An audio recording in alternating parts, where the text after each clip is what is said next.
राहुल गांधींच्या आयोगावरच्या आरोपांवर एनडीए बैठकीमध्ये चर्चा झाली आहे आणि या आरोपांवर एनडीएकडून नेमकी काय भूमिका असावी या संदर्भात खलबत झाल्याचं समजतंय। निवडणूक आयोग एक स्वतंत्र संस्था असल्यामुळे त्याबाबत संसदेच्या सभागृहात चर्चा शक्य नाही।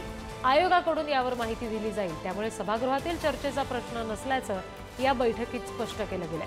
मतदान चोरीचा राहुल गांधी यांनी आरोप केला, त्या संदर्भातलं त्यांनी एक प्रेझेंटेशन केलं आणि याबाबतची चर्चा एनडीए बैठकीत सुद्धा झाली।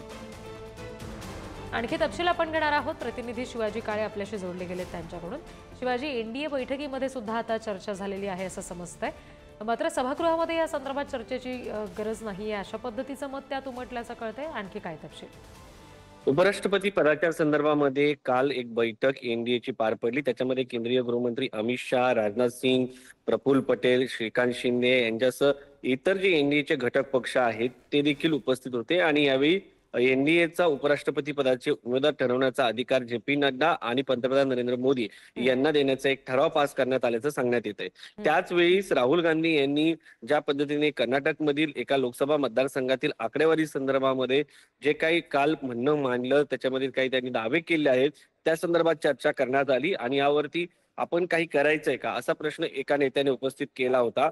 त्यावरती निवडणूक आयोगाची भूमिका आहे, निवडणूक आयोग याला उत्तर देईल अशी स्पष्ट भूमिका या ठिकाणी मांडण्यात आली। दुसरा मुद्दा होता, सध्या बिहार मतदार तपासणी मोहीम जी सुरू आहे त्या संदर्भामध्ये विरोधक सातत्यानं संसदेमध्ये आवाज उठवताना पाहायला मिळत आहेत आणि त्यांचं म्हणणं या संदर्भामध्ये चर्चा संसदेत व्हावी। मात्र सत्ताधारी पक्षाचं म्हणणं असं आहे की या ठिकाणी याला उत्तर देण्याचं काम हे निवडणूक आयोगाचं आहे। आपण देखील पक्ष आहोत आणि निवडणूक आयोग ही स्वायत्त संस्था आहे, त्याच्यावरती आपण संसदेमध्ये चर्चा करू शकत नाही। त्यामुळं ही पुढच्या काळामध्ये सत्ताधारी पक्षाचं हे म्हणणं असणार आहे की निवडणूक आयोग ही जी आहे ती स्वायत्त संस्था आहे, ती त्यांचं उत्तर देण्यात सक्षम असणार। त्यामुळं आज पाहिलं तर आज देखील बिहार तपासणी जी मोहीम आहे त्याच्या संदर्भामध्ये संसदेमध्ये आज पाहिलं तर गोंधळ होण्याची शक्यता आहे, विरोधक अधिक आक्रमक होण्याची शक्यता आहे। मात्र एनडीएच्या बैठकीमध्ये राहुल गांधी यांनी जी पत्रकार परिषद घेतली, त्यांनी जे दावे केले आहेत त्याचे पडसाद उमटताना आज पाहायला मिळाले होते आणि त्याच्यावरती चर्चा देखील झाली असं समजतंय।